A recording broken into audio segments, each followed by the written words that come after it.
Hello, you're watching World Talks on TVP World. My name is Sascha Fahrbach. After months of mounting pressure from the streets, Serbian President Aleksandar Vučić says he will resign within weeks and call early elections, opening a new chapter in one of Europe's most closely watched political crises. As the EU weighs rewarding Belgrade for renewed judicial reforms, while student protests continue, questions are growing over whether Serbia is heading for a genuine political change or simply a reshuffling of power. Joining us now is Vujo Ilić, research fellow at the University of Belgrade. Good to have you with us. Welcome.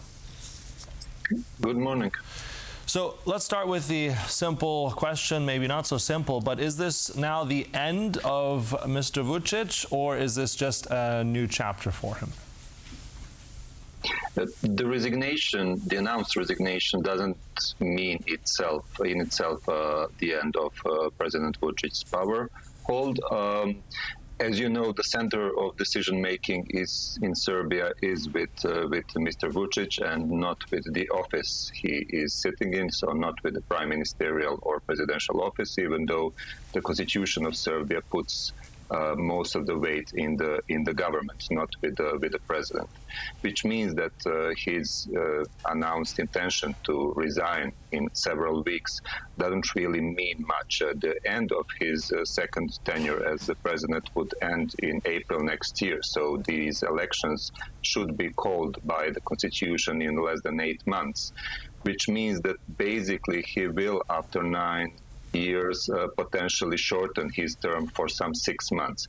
It doesn't mean much. These kind of reshuffles have been happening in the last couple of years in Serbia quite often. As a way to manage the political crisis, President Vučić stepped down from the position of a president of the ruling party in 2023. Then last year, Prime Minister Vucic resigned. But these changes do not change the fact, and the fact is that the center of decision-making is still with President Vucic. Whether he will run as a prime minister in the upcoming regular or snap parliamentary elections, that's highly probable. But we are still waiting to see when these parliamentary elections will be. All right. And also, I mean, one of the main things, if we go back also, I think it's 18 months now, the protest movement, I mean, this started from the deadly collapse in Novi Sad, but it became much more than that. There were still protests because even after this resignation decision, but the protesters always seem to want real change. So what are they going to do now because of this? As you said, it's still the power of Vucic, just in a different form. So what does this mean for the protest movement? So the protest movement has been, I think, really unique in Europe in the last couple of years because it remained a highly decentralized, effectively leaderless student movement that has a very wide support base in Serbian society. Since May last year, the students have been calling for early parliamentary elections. So this is the kind of prerequisite to change in the view of the student movements and many citizens of Serbia. Still, more than half of the population of Serbia, according to the polls, support the early elections and support the change in power. So the idea of the student movement is to run in the elections, to submit their list. The students don't want to be on the list itself, but will propose a list consisting of people that they have trust in, which is going to be quite heterogeneous, quite diverse list, and they have been asking for elections for more than a year. President Vucic knows, according to the polls, that these next elections will not be easy for him. In the past, since he consolidated his power in 2014, he has been calling snap elections very often. In order to further extend his domination over the opposition parties, in order to, have elections when it's good for him politically and not when he needs to call them by the constitution. So this is kind of very strange that President Vucic does not want to call these elections until he's basically forced. So a lot of the protest movement is actually pushing and asking for these snap elections. And in the meantime, the student movement has been organizing, has been developing different logistical means how to actually run in these elections. And as you said, these are very uneven elections and have been for many years now. For many electoral cycles, the ruling party domination has been quite extensive. So it's an uphill struggle for any movement, and especially for a new movement that's basically be quite grassroots. Mm-hmm. And we've been following that for a while, and as you said as well, I mean, a resilient movement despite all the challenges, still very much present.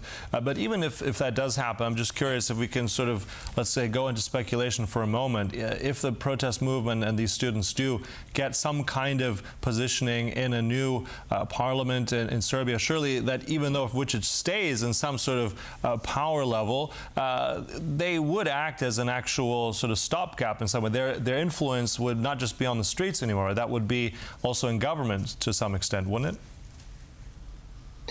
it? Absolutely. So what you're basically asking is whether this student movement is going to have the majority in the parliament or not, and what is their position going to be in one case or another. My expectations is that these are going to be very, very close elections.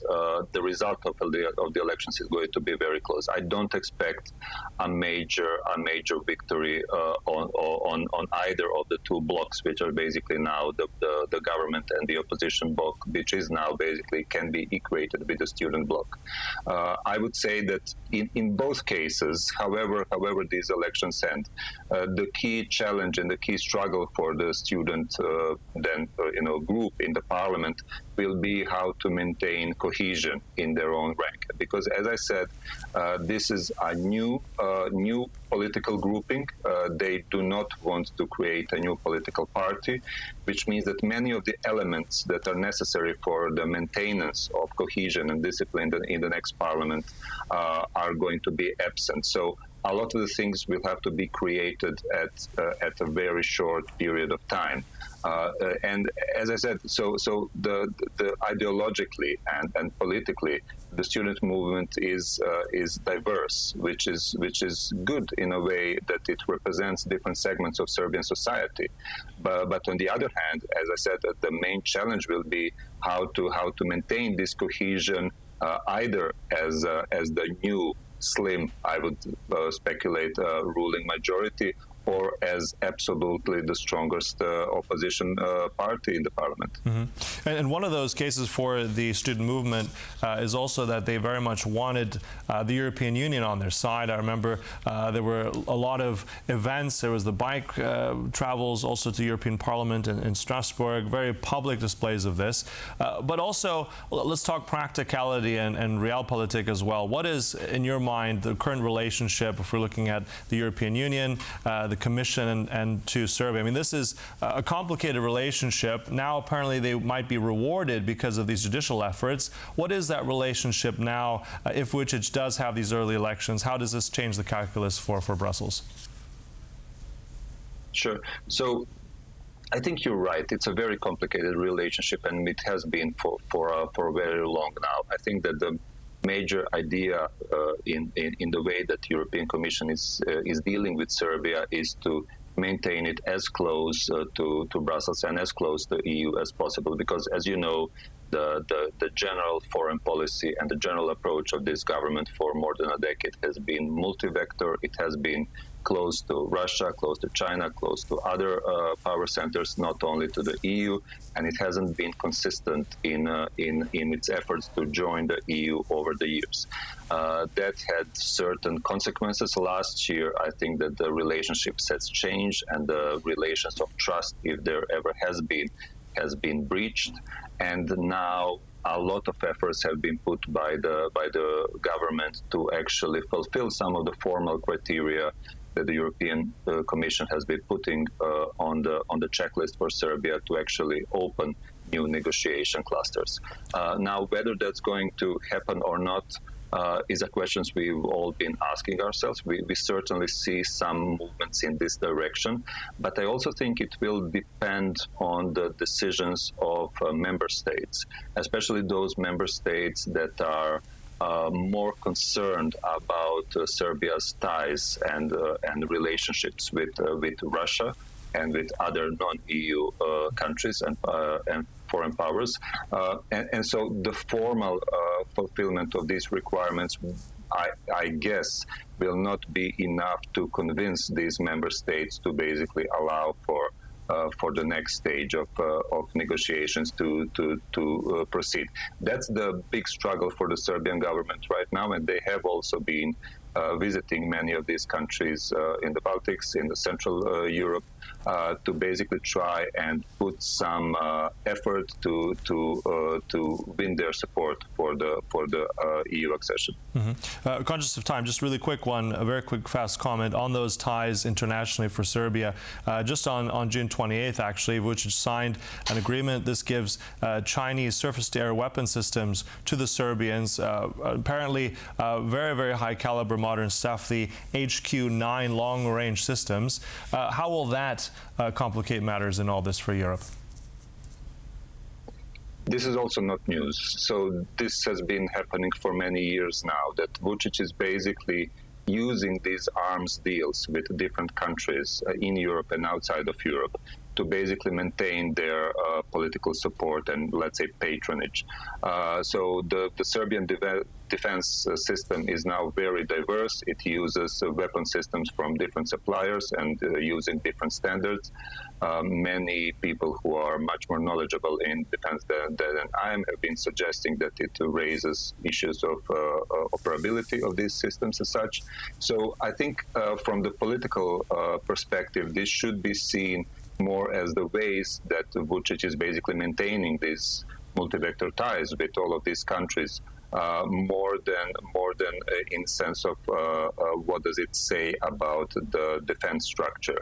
It's highly political, and it shows that there have not been any significant changes in what the Brussels and the Commission have been asking from the Serbian government, and that is to really show what they have been saying for years, that their goal is EU integration. So very, very different paths there. We'll watch that, of course, with great interest. Look, thanks for that, Vujo Ilić there. Thank you for your time today.